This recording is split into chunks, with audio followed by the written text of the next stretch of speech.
From the windy city skies to the bright game lights. Two bros talk ball, yeah, they live that life. Big wheel with the 5J dubs with the float. Breaking down plays, only real fans know.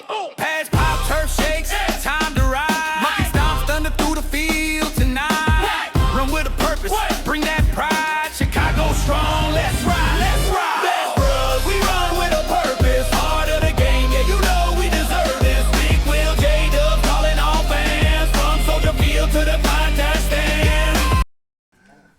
How's it going? Hey, I am Big Will. I am J-Dubs. And this is the Bears Bros Podcast. I'm feeling I'm feeling a little gut punch. you know, I want to say my saying I say to you all the time, I'm just not feeling it today, man. I mean, we have a valid reason because I mean we had the wind knocked out of us because you know even though this was a remarkable season and that was one hell of a game. Yeah, it was. You know, so that's why I'm drinking the blue Monsters of the Midway juice because you know I am feeling quite blue after that game. But I'm just gonna get it out of the way. We weren't supposed to be here. This You was weren't. See, this was that's our true. Cinderella season. I mean, I think the part that hurts the most is it was a winnable game. Yep.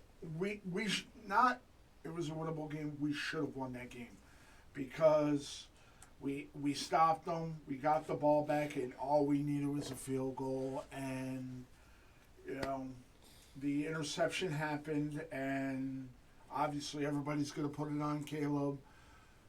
You know, if you listen to the analysts who, like I said last show, that understand routes better than we do. Yeah. DJ, You know, it wasn't until you pointed that part out that I didn't realize DJ did not run the correct route. not only that, but according to a lot of people that pay attention to that, he half-assed it. Right, and because when they showed the play, I think it was Burden here who took to who did this route, and DJ was supposed to come this way, which would have stopped the safety. But because he gave up and Caleb threw the ball where DJ should have been. Yes. It was another example of like the was it the Commanders game where he caught him in the back of the end zone? Yeah. And then the throw to Rome, the magical 4 and 8. But you know, what happens if we would have gone for a field goal on our first drive? Or the second drive? I'm gonna go co-sign with you on that one because that. Good, I need a new vehicle. I'm Thank really. God. I can't even afford to pay for the one. I don't care, just fucking co-sign. Anyways, go ahead, yes. Because one thing that I'm hoping Ben Johnson learns from this, other than ways to add to our offense once again, is that you are not Dan Campbell. I understand when you were in Detroit, you guys didn't punt. You didn't kick field goals if you had a chance to get it. But there were multiple examples in that game alone that you tried going for it and it didn't work. And a lot of people are questioning, is that why he didn't go for the 2-point conversion and stuff like that? All you needed to do was get in the field goal range. We have a kicker for a reason. And he's a pretty decent kicker. And so I know the weather was shit and stuff like that. But when you had the chance to put points on the board, put points on the board and stop trying to make the whole offense, not just Caleb, pull a rabbit out of their hat and get a first down. You know, I was mistaken. I'm sorry. Our first drive, Rome dropped the touchdown. Whatever reason, okay? Yes. But I'm just saying, if we would have gotten the field goal there, the Rams would not have started where they started because we would have had to kick it off. Yes. I'm not saying that they couldn't have run it back and started where, but I'm just saying it's a playoff game. A very big playoff game. Now, of course, let's flip that coin. Rome catches the ball.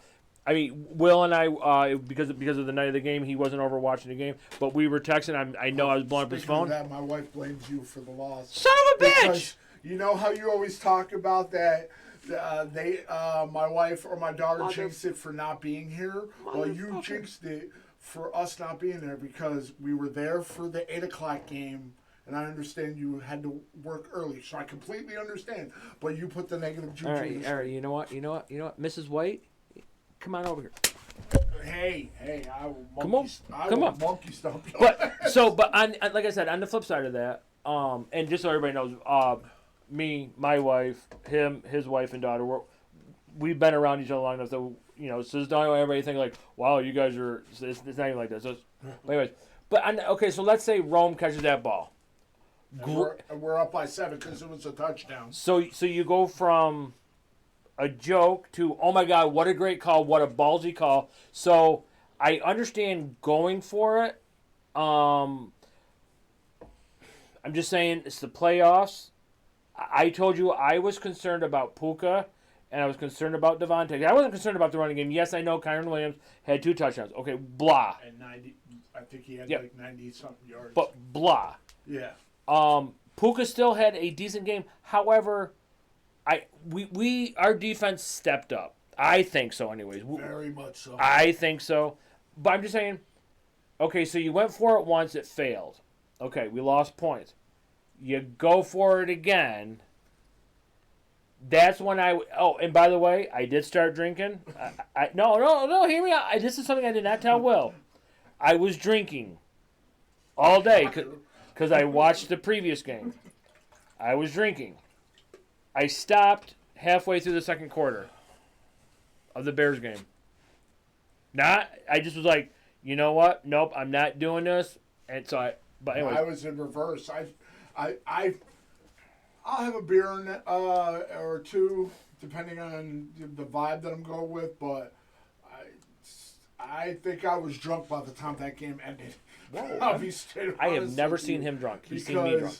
It was tough, and the funniest part about that, I missed seeing the Cole Kmet touchdown because the whole time I'm like this. I could not watch that last little sequence. I was there. I was listening to the game, and then we got to the touchdown, and I celebrated like I normally do. Obviously, Kmet is in that position because we lost Colston Loveland, I believe, to a touchdown. Look how long it took you to get Monungai's name right. How hard is it for you to get Colston Loveland Loveland, I don't know. And you got Monungai right. Maybe by middle of May next season of Bears Bros podcast. But anyways, we lost Loveland, obviously concussion. I believe that's why he was out. He wasn't there. I mean, they never clarified, but it's probably fair to assume. But I'm not going to put the blame on just one single play because Luther Burden dropped a couple easy passes. Rome dropped a few easy passes. I mean, we all know if it hits you in the hands, we did drop a lot. We did get a lot of drops in that game, both from Loveland. I think Burden dropped but plays that were normally caught during the season. But and I'd also like to give credit to Dennis Allen. We held probably the MVP, right? We probably held the offensive player in Puka. Oh, you just triggered me. No, I will get into that in a second. Oh, sorry, I didn't know we were going to. We held him to 17 points, right? I mean, Puka can go off at any time for 13 catches, 200 yards. In place you throw in Devontae Adams, and Parkinson, their tight end. And we held definitely stepped up for them. We held future Hall of Famer, probably this year's MVP, Matthew Stafford, to 283 yards passing, no touchdowns. He was rattled. I think he was rattled majority of the game. I don't think it was all because of the injury that he was dealing with. Obviously, the cold was a factor, but our defense did not look as bad as they did in the Green Bay game. Oh, yep. I agree with that. I agree. So you said I triggered you. Let's touch that real quick. As you see what I was did there? on the way over here, I listen to ESPN radio a lot, and they announced the finalists for the league MVP. Yeah. Obviously, Stafford and Drake May make sense. Do you know who else got listed? I don't even want to. Josh Allen, Okay. Okay. which kind of makes sense. Last year's MVP. Yeah. Team didn't win their division, but that's a whole other episode. And Christian McCaffrey. So no Whose name's missing from that? no love for Caleb. I Wow. mean, here's the funniest part about that. Is that when they were showing the initial advertisement for the MVP, they listed Stafford and May. Again, makes sense. Trevor Lawrence. Team went from obscurity to winning their division and played great at the end of the season. And then you have Caleb, who 7 times led his team to a late game win, which, no offense to Tyson Bagent, I know there was a lot of so-called Bears fans earlier in the season saying, let's replace Caleb with Bagent. Bagent wouldn't have done that. Without Caleb Williams, Nope. Without I'm not even going to go Caleb there. Williams, we're in the top 5 of the Yep. NFL draft Yep. this year. And you can argue all you want. And even if he didn't win it, I'm okay with that because At least give him consideration. He did not have a better season than Matt Stafford. He did not have a better season than Drake May. But I would say he had a better season than Josh Allen. Yeah. And so that Next year. next year, if you go by with a lot of people's opinion, the NFL's in trouble. I saw that article, and I also remember the message that you sent me. I don't know if it was messenger or text about Colston Loveland. The way I took it, and I could be wrong, and you can touch on this. That's what we're talking about. We're talking about triggering and touching right now. Is he could be? You always take it to the wrong place. I have to. That's my job. It's what I get paid to do.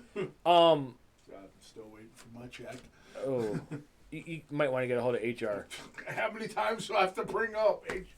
Listen, it's not.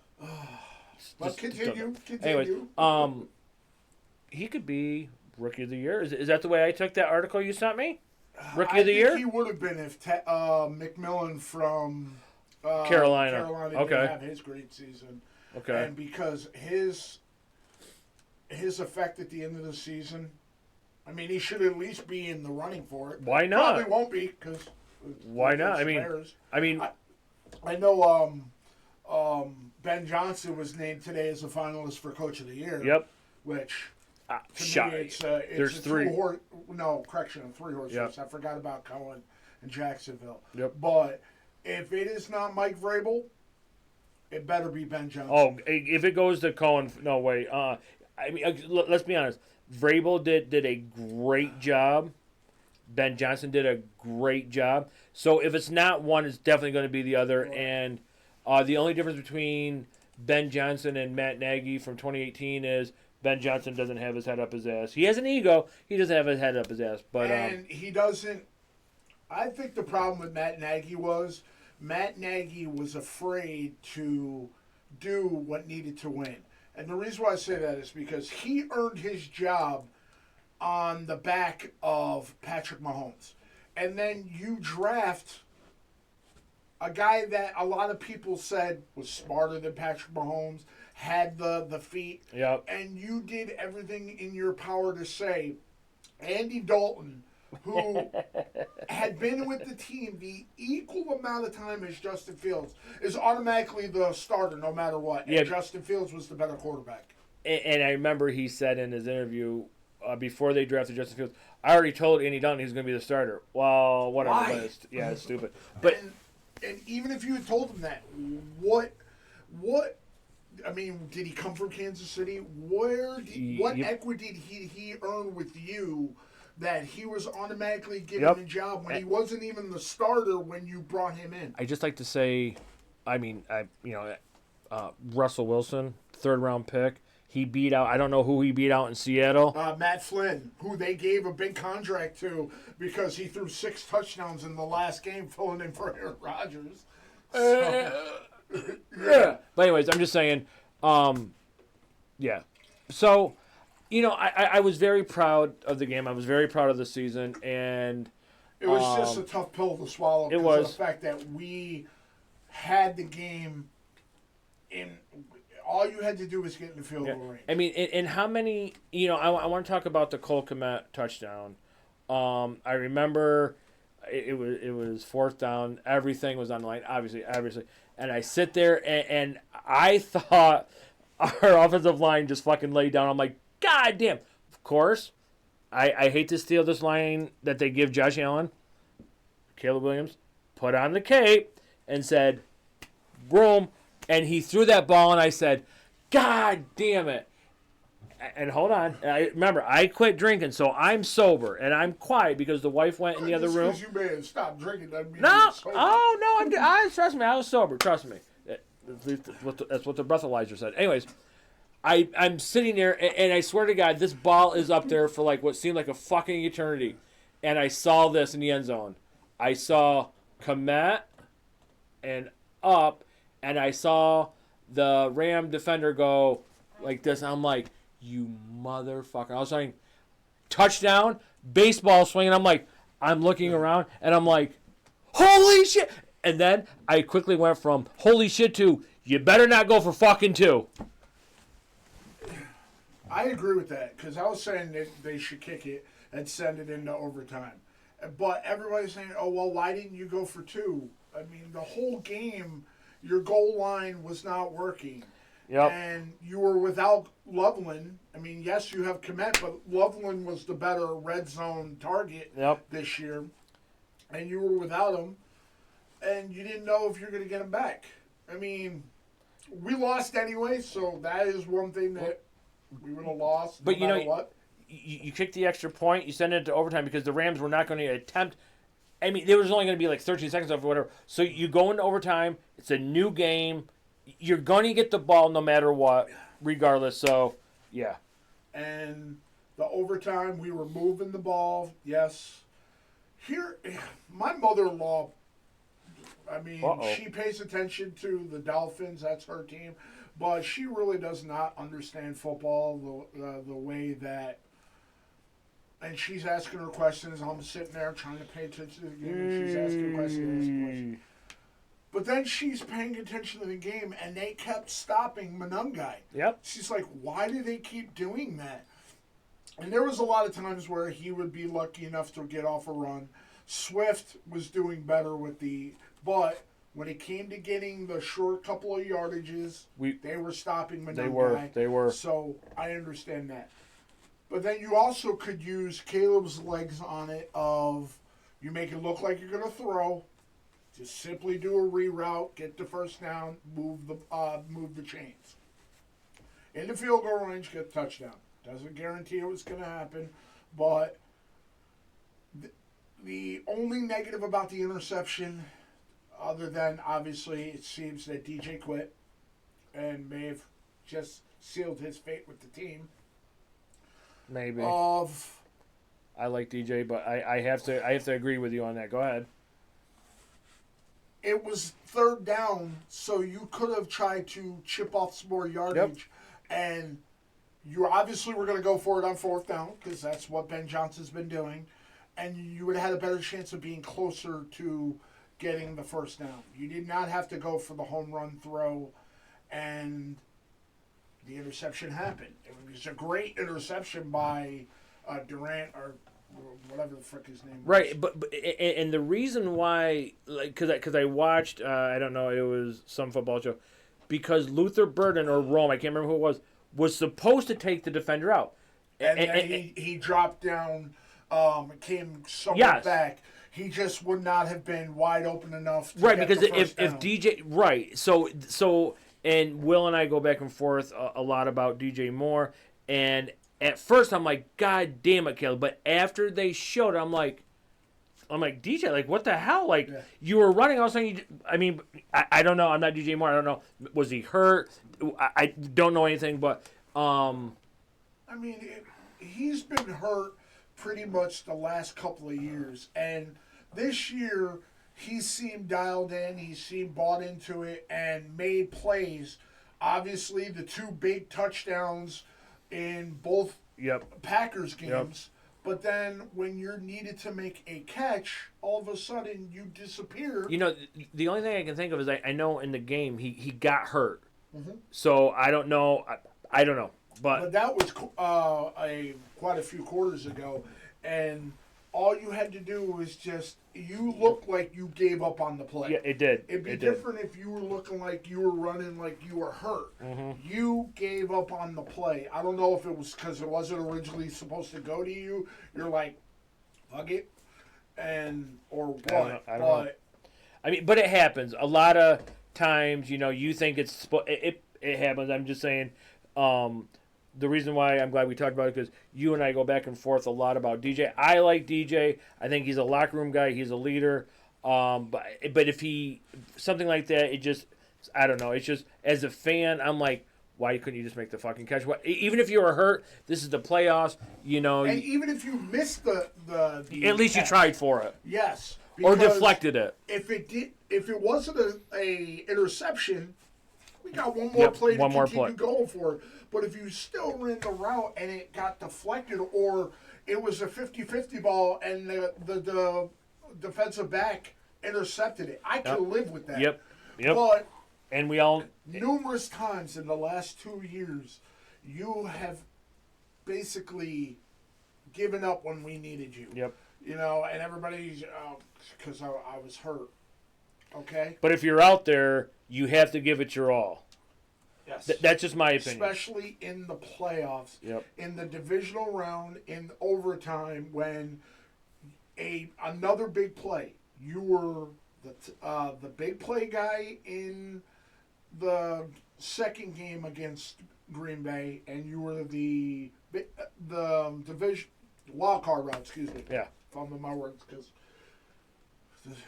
this has been a rough week when it comes to being a Bears fan because. I mean, it'd be nice if we were looking forward to the NFC Championship game. I will ask you this question. There's a guy I work with who's a Bills fan. And I'd fire him. Well, he's one of my bosses, so I can't. Oh. And I asked him who he's got picked to go to the Super Bowl. And he's like, in all honesty, I really don't care. Yeah. And with how close the Bears were, I'm obviously going to watch the game because it's the Super Bowl. Yeah. But does it have less enjoyment feel to you because the Bears are no longer in the playoffs? And, I mean, if they had lost in the NFC Championship, like the Bills have the last couple of years in the AFC, would you be more invested in the game if the Bears had not made the playoffs or were at least in the game? I mean, obviously, we love football, so we're going to watch it. I have money on the game. We do football squares. So yes. However, no, because of how magical, to me, this season was. I still say we weren't supposed to be here. 7 come from behind wins. Caleb Williams, just the theatrics. I want to use that word theatrics. When you can shut up Chris Collinsworth, okay. Okay. I'm just saying when you can shut up Chris Collinsworth, or give him another quarterback to talk about since Mahomes. Yeah. I'm just saying. Yeah, the Super Bowl. Whatever.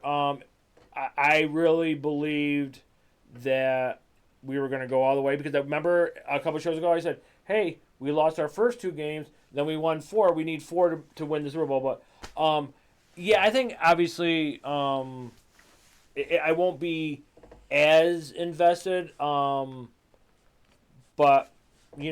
magical season, that's all I can say. I mean, this season was one. Without a doubt. 2018, we got spoiled. We had a great defense, blah, blah, blah, whatever.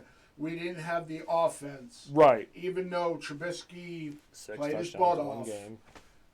And we made Tom Brady look bad in that one game. Yep, we did. But this season we may have something that magical we have never had, and that's a franchise quarterback. We have no more debates unless, God willing, he doesn't digress. Go the Trevor Lawrence route of looking great at first, or Heaven forbid he gets hurt. Yep. I mean, And I know we've lost one coach, and I know Philly's talking to Declan Doyle for their offensive coordinator. But it's business. He doesn't call plays. Al Harris, we could possibly lose to Green Bay or the Commanders, but Yep. what it is. My opinion on Bieniemy. He made his mark in Kansas City.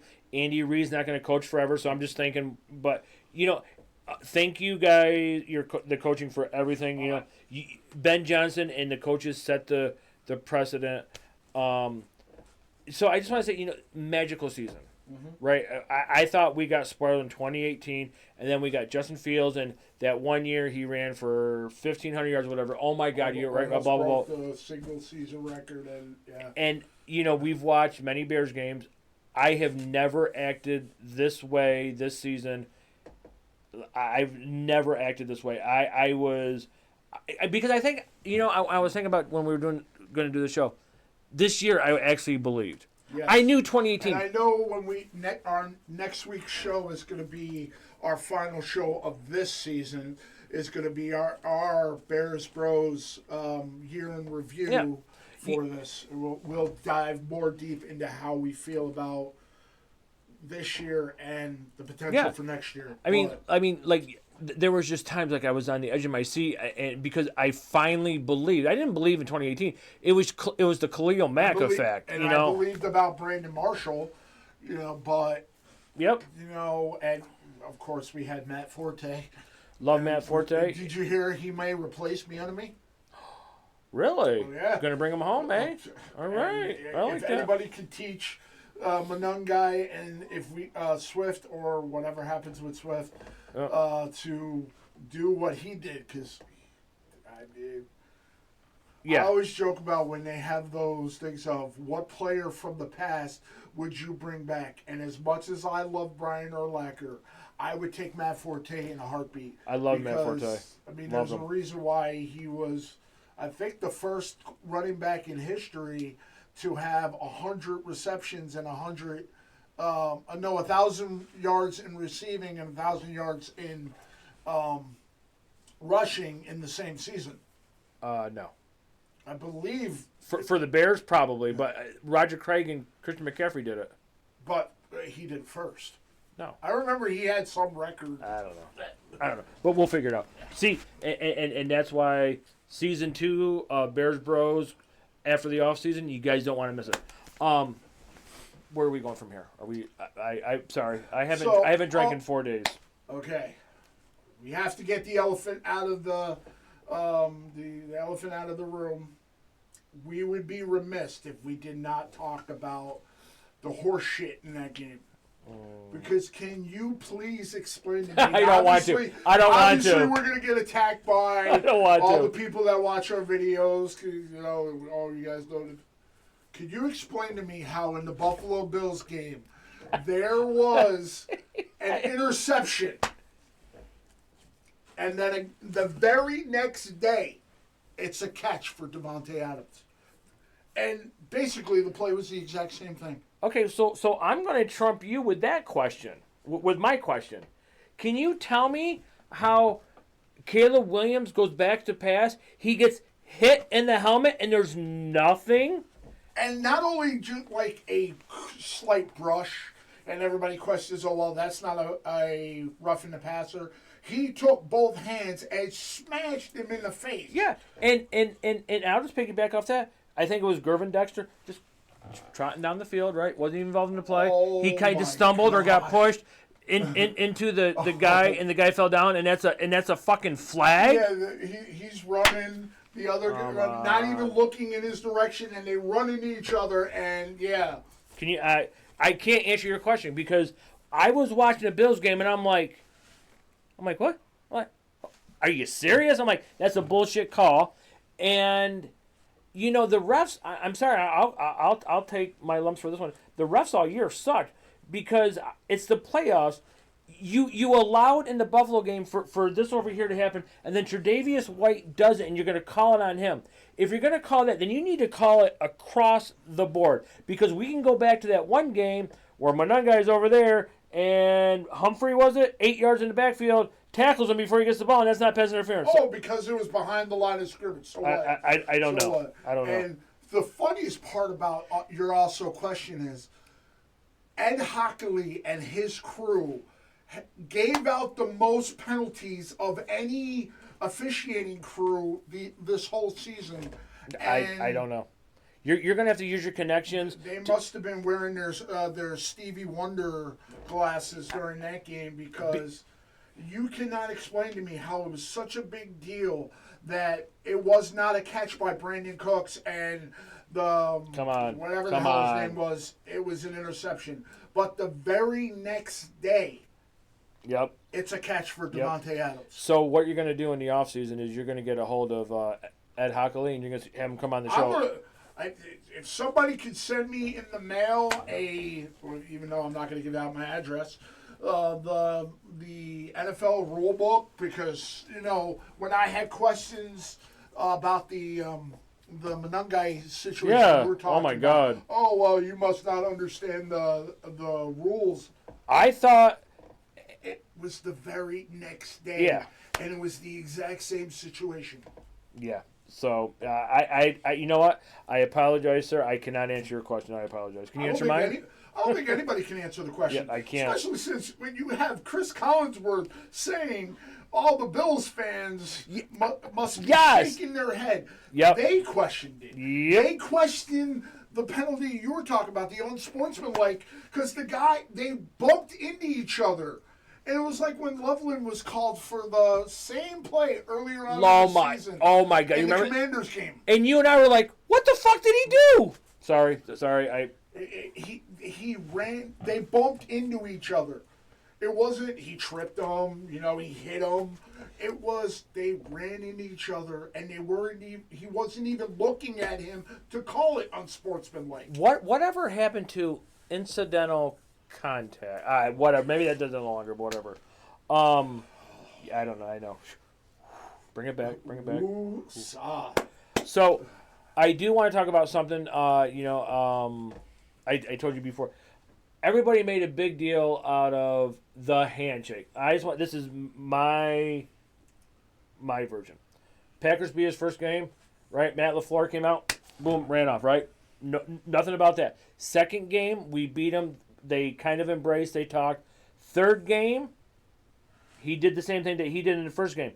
Everybody lost their shit. And Ben Johnson's now the villain. Yeah. They're criticizing the Packers in the locker room. But yet everybody else says about teams. Sean McVay's going to get even for one of his best friends.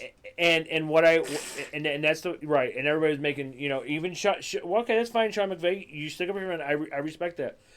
After the game, everybody saw McVay and Ben Johnson embrace, hug. He gave their props. That is what I like. And that meant so much to me, because if I just thought, like, if McVay would have done that, I would have been like, okay, now that's just fucking asinine. Because if you're trying to do that for your friend, then that just takes away what type of coach you are. And I also like, everybody. He even went up to Dennis Allen and said, "You guys kicked our asses." Mm-hmm. And I also want to give a shout out to Devontae Adams for telling Kelly Williams, quote unquote, "You're a fucking dog." When people are saying that about your team, I'm telling you, next year, I'm already excited. And even people around the league, because they showed the clip of Max Crosby talking about the past. Yes. Max Crosby, come to Chicago. Come on. Absolutely. You know what? I think I got $20 in my wallet. I'll give that to you. I don't know. Maybe it may cost more than $20, but I was just saying I'm chipping in, but no, I just wanted to say that part because I thought that was very respectful, because and that's, they could have made it even more of what. Yeah, and it kind of makes me root for the Rams to move on, because I know my wife was bitter about the Rams beating the Panthers, because she hasn't had a season like this since Cam. Yep. So I mean, yes. I think it says a lot about Sean McVay's character for doing that instead of. So as a fan, I respect that. So yeah, I respect that. Thank you, And happy everybody. early birthday to Sean McVay. His 40th birthday is on Saturday. Stalker. They were talking about it on TV today about Rich Eisen. Is he going to be equally as good of a coach in his 40s as he was in his 30s? Oh yeah, got it. So Well, it depends. If Stafford, if they win the Super Bowl and Stafford retires, then I don't know. We'll see. We'll see. And so Trust me, those shows are coming. So just because it's a off season, don't worry. We're not too far we're away. going to be working in the lab to step things up. But next week, year in review, what we're hoping for in the off season and moves. And so want to thank you again for another amazing season. Sadly enough, it is over. But, you know, sorry, I have to say this.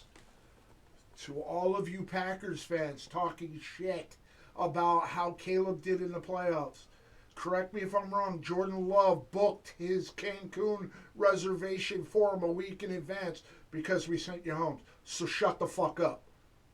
Excuse my language, but it is absolutely ridiculous. All of our comments about how many interceptions Jordan Love had during the season, how many Caleb had in the playoffs. When Caleb sent your ass home. So shut the fuck up. Plain and simple. Sorry. Damn. I got to keep it real. I have a buddy who's a Packers fan. Him and I keep going back and forth, but he did it on the fun side. For y'all saying that Caleb, had more the interceptions, Caleb did this or that. Caleb sent your ass home. It wasn't like the last game of the season when y'all saying you had this excuse, you had this excuse, you had this excuse. You had Jordan Love, you had Josh Jacobs. Micah wouldn't have made much of a difference because we almost beat you in the first game that we played you. Shut the fuck up. Have his booking ready when he gets to Cancun. And Ben Johnson made your little Matt LaFleur almost lose his fucking job. So shut the fuck up. Plain and simple. Okay, so And that's mic drop. okay, So hold on. I am Big Will. No, hold on. Ladies and gentlemen, you need to go to YouTube and you got to watch MGK Diss on Flex. Oh my God. The entire time that you were talking, I'm thinking like, damn, this is MGK going live on Well, anyways, but before we go, listen, I know a couple years ago we talked about getting together, doing a podcast. It's just, creative. This didn't work out. I'm glad that things aligned. I remember I said, hey, listen, on Thursdays, I think now we will be able to do something. And look how the season worked out for us. We started out in the dining room just hanging an old Bears blanket. We just did our shit there. And then, we decided to take this other room. Will made this beautiful tapestry here. I just want to say thank you for, coming over, 19 weeks or whatever it's been. I know. We got one more to go. We're gonna break it down, Bears Bro style. And I had a lot of fun. We didn't have an itinerary of, hey, we're gonna do this. Most of it was just because of the game and watching the game. So I had a lot of fun doing this. I am looking forward to doing some of the off season. Then obviously we got training camp. Then we're gonna be right back here every week. So you're gonna be seeing our ugly mug. So you better get used to it. And I couldn't think of a better name, and I couldn't think of a better friend, a better person to do this with. So I appreciate you, and I love you. Love you, man. Sorry. And I make it weird. Yes, he did. So, but right, no, but I appreciate you. He is J Dubs, You are Big Will. and we are The Bears Bro Podcast. Bear down for life. One day I will learn gang signs. Just